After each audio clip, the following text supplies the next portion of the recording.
E aí, beleza? Aqui é o Daniel da Vegan Lover trazendo dicas para você fazer o melhor queijo vegetal que você já comeu. E por falar nisso, já fez algum queijo vegetal de grão de bico? Pois é, eu queria conversar sobre grão de bico, inclusive depois falar um pouco desse queijo vegetal aqui, que foi feito com grão de bico. Pois é. O grão de bico, então, como muitos sabemos, é uma leguminosa, né, da família da fabácea. E ele é originário da Ásia. E a planta, né, o grão de bico, a planta do grão de bico, ela, ela gosta muito de regiões frias, ela se dá bem em regiões frias. Tanto que no Brasil, por exemplo, ele é plantado no Rio Grande do Sul, né, se deu muito bem ali naquela região, por ser um pouco mais fria.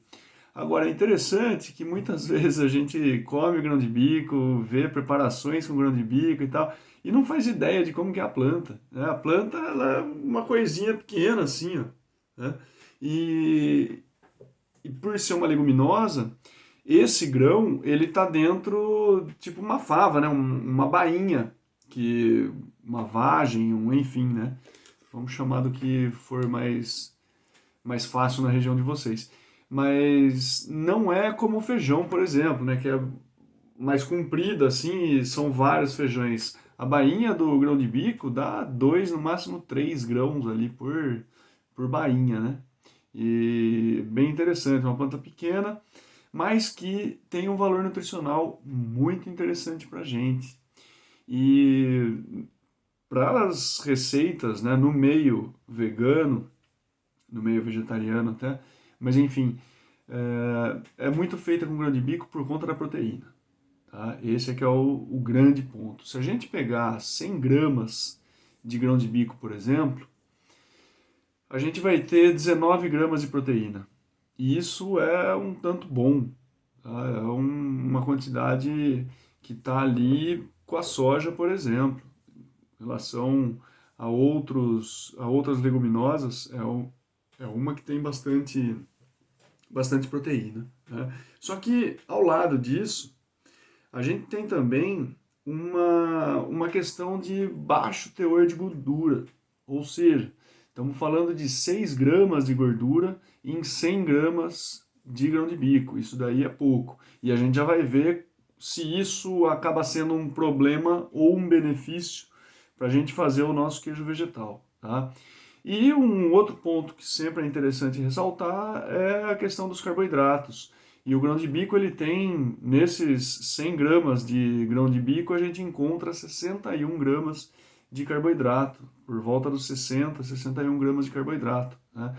E também, eu já vou falar disso daí em relação aos queijos vegetais, qual é a importância do carboidrato para a gente fazer os queijos vegetais. Tá? Um detalhe que é muito interessante a gente notar também é que o grão de bico, ele tem, em termos de caloria, por exemplo, tem por volta aí de 360, 365 calorias a cada 100 gramas, que é quase a metade do que tem a castanha de caju. Então, se de repente você está acostumado a fazer queijos vegetais à base de castanha de caju e tem essa preocupação com a ingestão de calorias, de repente, o grão de bico ele pode ser uma saída aí. E o que eu queria comentar agora é sobre quatro maneiras diferentes que a gente pode usar o grão de bico na produção do nosso queijo vegetal. Tá? Isso não necessariamente ele por ele mesmo, né, ou muitas vezes conjugado até com outros ingredientes. Mas só para abrir um parênteses na questão dos nutrientes aí, né, o grão de bico ele tem uma quantidade muito interessante de triptofano. O triptofano ele é um aminoácido essencial, né, ou seja, é um aminoácido que o nosso corpo não produz, então a gente precisa buscar isso em outras fontes.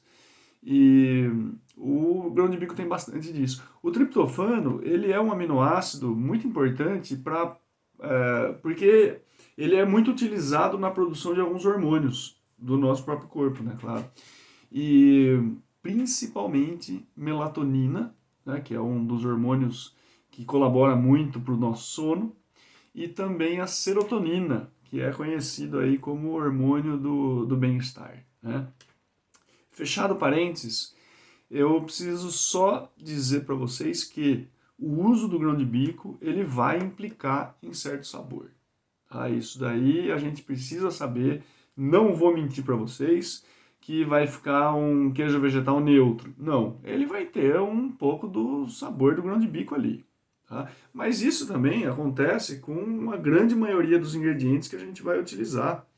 E e aí, principalmente falando, né, a exceção da castanha de caju e, de repente, a amêndoa, por exemplo, a gente vai ter praticamente todos os outros ingredientes que a gente for utilizar, ele vai delegar um certo sabor, né? Agora, a gente pode minimizar isso se a gente não for utilizar por completo o grão de bico para fazer o queijo vegetal. Mas, de qualquer forma, eu só gostaria de deixar claro que o sabor do grão de bico ele pode sim estar presente no resultado final. Agora, tem como a gente contornar isso, tentar esconder, né? Ou até, sei lá, tirar esse sabor? Tirar não vai conseguir tirar, mas esconder, de repente é possível sim. Se você usar alguns outros ingredientes de sabor que possam competir com esse gosto do grão de bico e superá-lo. Aí provavelmente você não vai encontrar o gosto do grão de bico, mas você vai ter os outros sabores que você adicionou. Então, sem delongas, vamos para as 4 maneiras que a gente pode usar o grão de bico na produção do nosso queijo vegetal.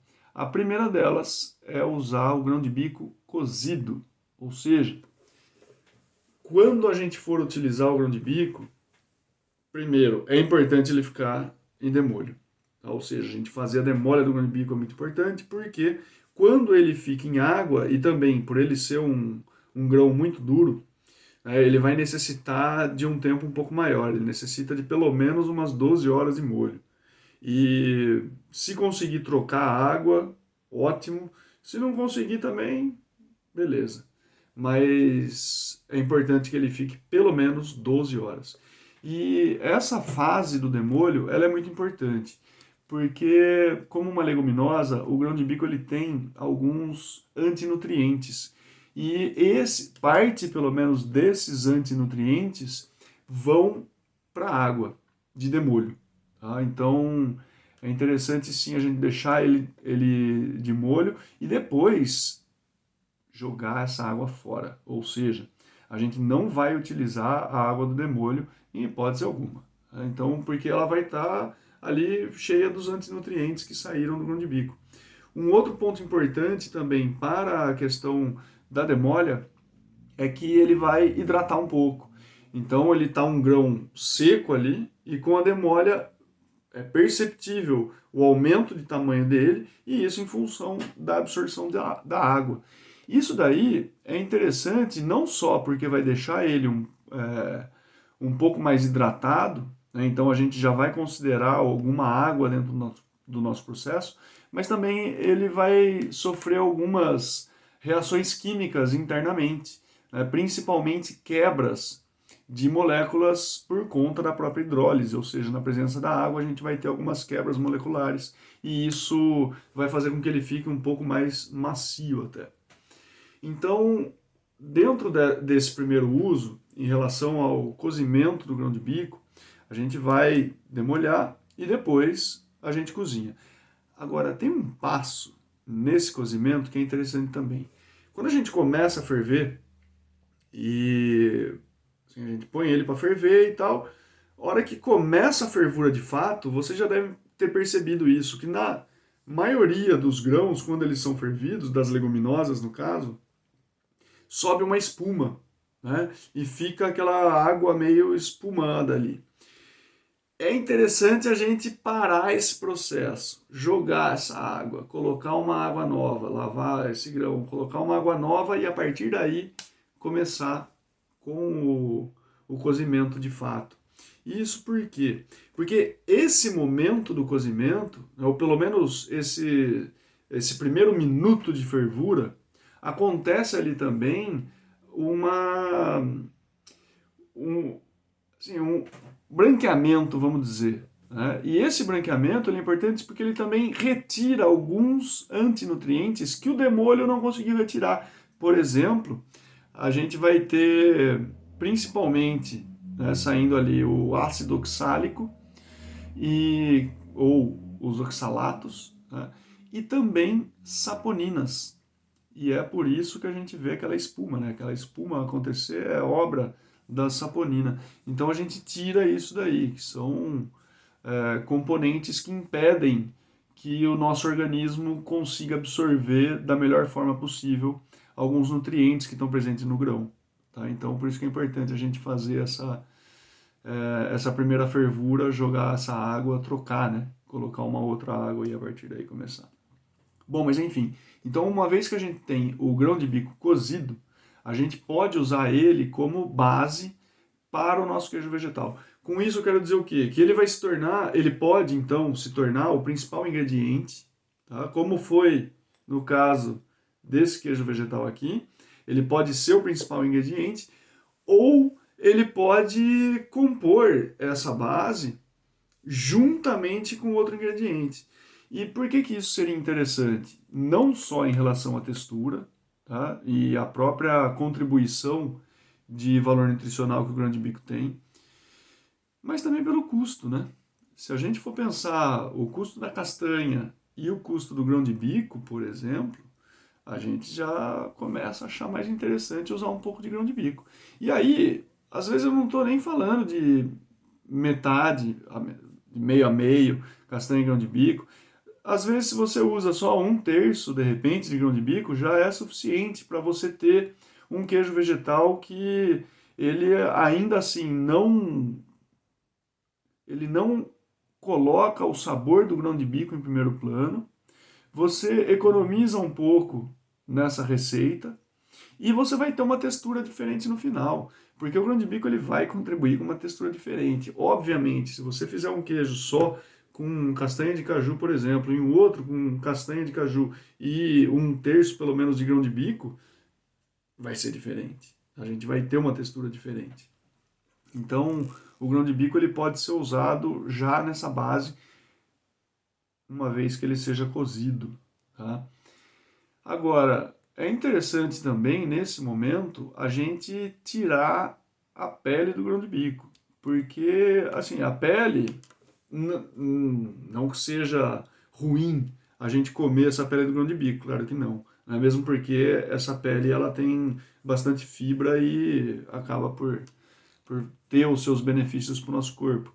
Mas, como a gente está falando de um queijo vegetal, e normalmente né, a ideia por trás de um queijo é que ele tem uma massa lisa, né, uma massa, um creme liso, a casca ela pode impedir isso. Ela pode trazer alguns pontos que não vão ser tão bem triturados assim, e quando o nosso queijo vegetal ficar pronto, a gente vai ter pedacinhos dessa casca que pode incomodar, né, de repente, a nossa degustação ali. Então é interessante a gente, além de ferver o grão de bico, cozinhar, tirar essa pele, que é muito fácil.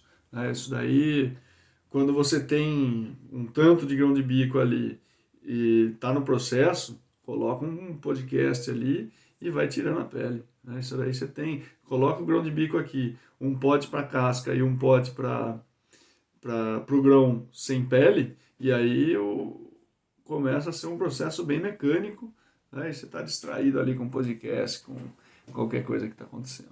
Bom, enfim, então o primeiro ponto é esse, em relação ao grão de bico cozido.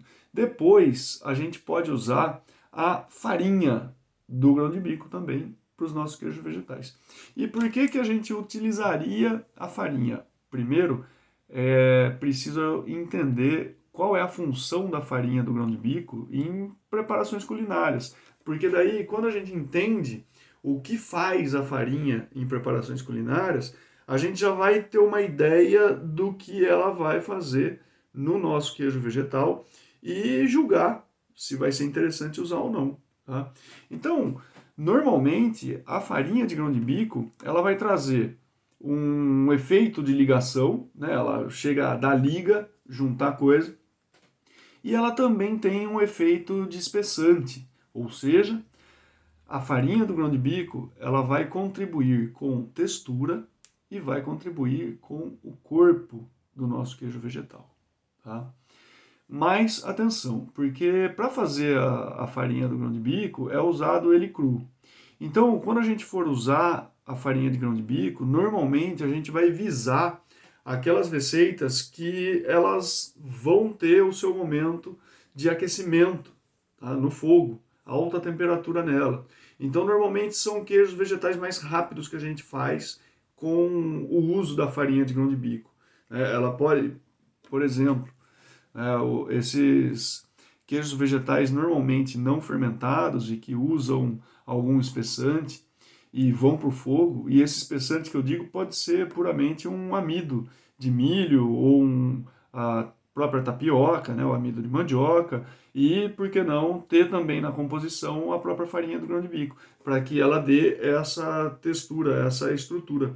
E é interessante notar também que a farinha do grão de bico, quando ela vai para o fogo, ela tem esse poder de espessar, mas ela é um espessante mais aerado, vamos dizer assim, né? Ela não tem uma grande densidade como tem o amido da batata. Tá? Se você fizer dois preparos, um utilizando o amido de batata e o outro a farinha do grão de bico, nesse intuito de você espessar essa mistura, vocês vão perceber que a mistura que utilizou a farinha do grão de bico, ela ficou um pouco mais leve do que a mistura que usou o amido de batata, tá? Isso faz parte das características deles ali, então cada um contribui com o que tem, né? Depois, um terceiro ponto que a gente pode usar o grão de bico para as nossas preparações é aqui, ó. Olha só o que eu tenho aqui. Uma aquafaba, tá? Essa daqui é a água de cozimento do grão de bico. Então, olha só, tá? Percebam esse ponto aqui do vidro, nesse movimento meu aqui, ó. Olha só como ela demora para escorrer. Ou seja, isso daqui tem uma certa viscosidade, essa água aqui. Então, se você faz um queijo vegetal com qualquer coisa que seja, tá? Castanha, enfim, e você precisa adicionar um pouco de água no processo, e muitas vezes a gente precisa adicionar água no processo, de repente você pode adicionar a aquafaba. Ou parte desse montante líquido que vai para o queijo vegetal, você pode trocar uma parte dele pela aquafaba. E por que que a gente faria isso? Mais uma vez, a gente precisa entender qual que é o papel da aquafaba, né? Quais as características que ela tem ou em que ela contribui nos preparos culinários para que a gente possa, então, imaginar um efeito num queijo vegetal, tá? A aquafaba, ela é muito utilizada pelo seu poder de emulsão, tá? Ela funciona como um emulsionante, tá? Ou emulsificante, esse é a palavra correta, creio eu.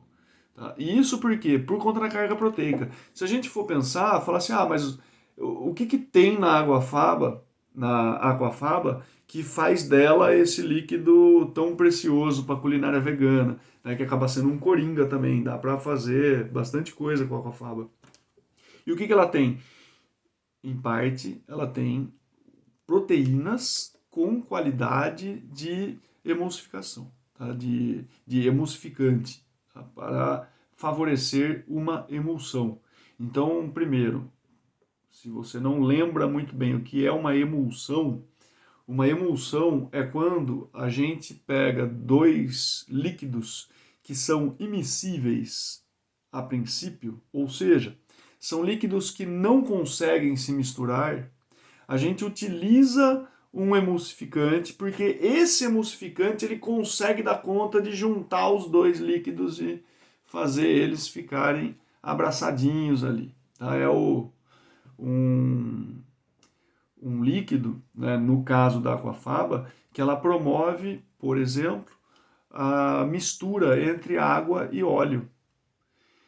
Não é à toa que a gente, ou pelo menos se vocês já se aventuraram, né, nessa culinária vegana, vocês já devem ter visto maionese feita com aquafaba. E por que que a aquafaba, então, ela realmente ela faz uma boa maionese? Por conta das suas proteínas que têm esse poder de se apresentar como um emulsificante. Então, esse é um dos pontos da, da aquafaba, né? Então, ela pode emulsionar. E depois, ela tem também um papel, de novo, de dar liga e dar uma certa estrutura também para o nosso queijo vegetal, tá? A partir do momento que ela consegue manter os ingredientes um pouco mais coesos. E isso por quê? Por conta do amido que está presente nesse líquido aqui. Então, se a gente fosse buscar o que tem nesse líquido de tão importante que faz a aquafaba ser o que ela é. Principalmente, então, as proteínas, por conta de promover uma emulsão melhor, e depois o amido. Porque esse amido que está presente aí na aquafaba, ele acaba por reter, né, um pouco de água e ele forma uma textura um pouco mais espessa. Então esse é que é o ponto, né, da textura, da estrutura. Ele tem esse poder também de espessar um pouco mais. Não só a farinha do grão de bico tem esse poder, mas também a aquafaba ela pode se apresentar nisso. E depois a gente tem uma quarta modalidade, né, uma quarta maneira de a gente usar o grão de bico, que é através do leite de grão de bico. Já pensaram em fazer um leite de grão de bico? Pois é possível, né? Só que para a gente fazer o leite de grão de bico, a gente não vai cozinhar ele antes, mas a gente vai deixar ele em demolho sim, porque se for para triturar ele seco mesmo, aí a gente vai forçar demais o equipamento. Então é importante que a gente deixe ele de molho ali por umas 12 horas, tá? E depois que ele ficou de molho, a gente vai colocar esse grão de bico com uma quantidade 3 vezes maior de água. Essa é uma quantidade meio básica, assim, quando a gente faz leite vegetal, para virar queijo vegetal, tá? Agora, a gente pode dar uma turbinada nesse leite de grão de bico. Se a gente tem o intuito de utilizar o próprio processo da queijaria tradicional e tentar coagular o leite do grão de bico, a gente vai ter sucesso sim, tá? Ele coagula. Agora, a gente pode, em vez de água, até utilizar algum leite vegetal que ele é coagulável também. Por exemplo, leite de soja, o leite de amendoim, né? O leite de semente de girassol, enfim, algum outro leite pode fazer a vez da água. Então a gente bate o grão de bico só demolhado com algum leite vegetal que também é passível de coagulação. Aí a gente tem uma força maior e a gente vai ter também um sabor um pouco mais complexo no final das contas, tá? Esse é um processo, né, se a gente for usar só o grão de bico e água para fazer o leite de grão de bico, é o processo mais ou menos, não sei se vocês já ouviram falar do chamado tofu birmanês. É um tipo de tofu, tá? Só que em vez de leite de soja é usado o leite de grão de bico. E ele foi muito comum, né, e ainda é muito comum, num país chamado Mianmar, que antes era chamado de Birmânia. Então daí o termo tofu birmanês. Ele vai ficar com características diferentes do tofu feito à base de soja, né? Claro, se a gente está usando um outro ingrediente, vai, vai ser um pouco diferente, tá? Mas é uma questão de costume, porque num primeiro momento a gente estranha, né? Ele assim, ele não é tão rígido quanto o tofu ele pode ser, o tofu de soja ele pode ser. Ele já tem uma maleabilidade um pouco maior, então a gente precisa entender um pouco depois dele pronto, né, como que a gente pode usar esse tofu birmanês aí. Mas de qualquer forma, assim, fazer o tofu birmanês, então, peraí, vamos abrir esse caminho então, né? Esse quarto ponto a gente vai abrir em dois aí. Uma via é o tofu birmanês, porque para fazer ele é o grão de bico com água tal, você vai extrair esse leite e depois ele vai para o fogo. Você precisa levar ele para o fogo porque é um leite cru. E ele vai ter o aroma cru, ele vai ter sabor cru, não vai ser tão agradável assim. Então você precisa cozinhar. Eleva a alta temperatura. É importante que não ferva, tá? Mantenha ali numa temperatura pré-fervura.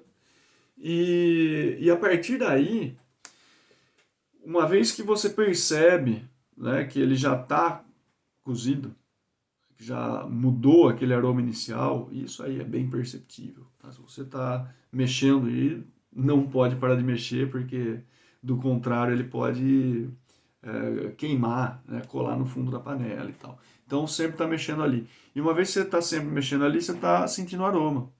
Então é interessante tá presente para isso, porque a gente percebe a hora que ele vira. E uma hora que ele virou, tá pronto, desliga o fogo. E nesse momento, né, com a alta temperatura, a gente já pode adicionar o ácido, porque através de um ácido a gente vai começar a perceber as proteínas do leite do grão de bico serem coaguladas. E aí depois a gente consegue coar isso daí, reter essa parte proteica e continuar com o processo de produção do nosso queijo vegetal. É interessante notar que, pelo fato do grão de bico já ter uma quantidade satisfatória de carboidrato, se a gente coloca algum starter ali, obviamente a gente precisa esperar esfriar um pouco. Não vamos colocar um starter a 70 graus Celsius, né, que a gente mata as bactérias. Mas se aquilo ali chega a 30 graus, já está ótimo, já pode inocular o seu starter, porque a temperatura ela só vai baixar. Né? E aí a gente vai ter um processo de fermentação acontecendo ali. Tá? Dentro desse processo de ele estar sendo dessorado e tal, a fermentação está acontecendo também. Você pode também forçar essa dessora colocando algum peso, alguma coisa assim. Bom, mas enfim, isso daí faz parte das técnicas da queijaria tradicional e que a gente, obviamente, acaba por utilizar também na produção dos nossos queijos vegetais. Né? Então, esse é um caminho. O outro caminho desse ponto 4 com o leite do grão de bico, né, não, é esse que eu acabei de falar. Ou seja, é a produção de um queijo vegetal com base na queijaria tradicional. Então, só para ficar claro aqui, esse ponto 4, leite do grão de bico, quais que são os dois caminhos? Um caminho é água tofu birmanês, vai fazer ali. O outro caminho é a gente coagular e inocular algum starter e tal e fazer um queijo vegetal fermentado. Agora, nesse segundo caminho, então, a gente pode utilizar um leite vegetal coagulável para aportar um pouco mais de macronutrientes, porque a água, zero de macronutrientes. Né? E, nesse caso, do, de um leite vegetal, tipo soja, amendoim e tal, você está contribuindo com não só com proteína, mas, atenção, com gordura também. E agora eu ligo com o que eu falei lá no começo do vídeo, que a porcentagem de gordura do grão de bico é muito baixa, ou seja, 6 gramas para 100 gramas de grão de bico. Se a gente entra com um pouco de leite de amendoim, por exemplo, o amendoim ele já tem uma carga de gordura bem mais alta. E aí, qual que é o lance da gordura? O lance da gordura é, no final do processo, você ter uma textura de boca, né, uma entrada de boca, uma textura ali no seu palato que vai remeter a queijo. Por quê? Porque o queijo com base em leite animal é um pedaço rico em gordura. Tá? Então é importante sim a gente complementar isso com alguma fonte de gordura. E trago um bônus para vocês, então, uma quinta maneira de você fazer o uso do grão de bico para fazer um queijo vegetal, que é combinando algumas dessas outras formas, tá? Que foi o caso para esse queijo vegetal aqui. Então, sem delongas, vamos ver, ó, eu vou cortar ele, deixa eu pegar um, aí, ó, para a iluminação ficar boa. Olha só a resistência que ele tem à faca, tá? Ele sai um pedaço mesmo, olha só. É um pedaço de queijo. Ó, dá até para ficar o... Caramba. Mostrar o dente aqui quando ele morde, né? Esse queijo vegetal aqui, eu usei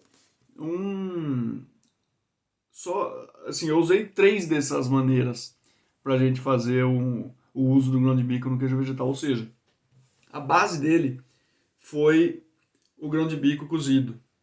Aí, ao invés de água para triturar, eu usei a aquafaba. Depois, eu coloquei um pouco de farinha de grão de bico também, para dar essa liga, né?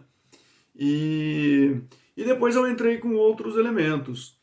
Por exemplo, óleo de coco, porque precisava ter uma gordura. Então, vejam vocês que quando vocês vão produzir um queijo vegetal e precisam de algum macronutriente, tem uma variedade, de ingredientes aí que podem aportar gordura, por exemplo. E nesse caso eu usei óleo de coco porque por motivos porque sim, né? Não, mas mentira, tem algo por trás de eu ter usado óleo de coco e principalmente por conta da estrutura, tá? Porque o óleo de coco, quando ele está abaixo dos 25 graus Celsius, ele se solidifica. Então eu teria uma estrutura um pouco mais firme do meu queijo vegetal e foi isso que eu busquei, tá? E depois eu usei saborizantes, tanto que esse queijo vegetal aqui, ele não tem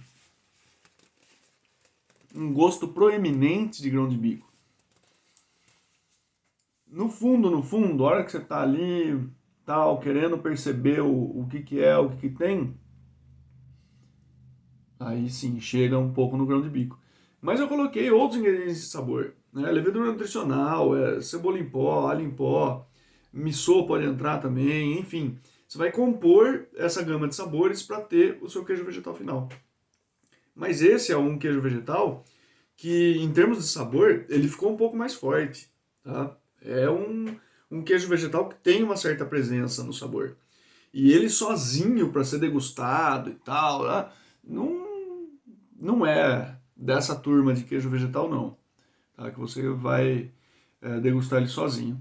Ele já é bom em ser utilizado em outros preparos. E um dos preparos que esse queijo vegetal fica sensacional é numa salada.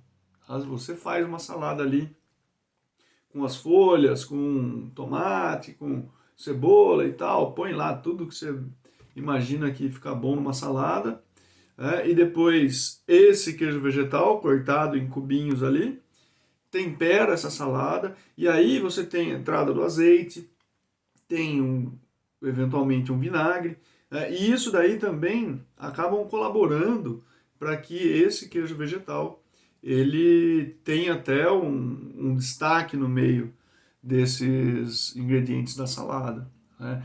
E depois a própria umidade que vai para esse queijo vegetal acaba deixando ele muito bom no meio da salada. Bom, então, 4 maneiras aí com um bônus e espero que vocês aproveitem e depois disso inovem, tentem fazer algumas coisas utilizando pelo menos o grão de bico de alguma dessas formas aqui e comenta aí, se você já usou o grão de bico num queijo vegetal, conta como é que foi o resultado final. Até a próxima.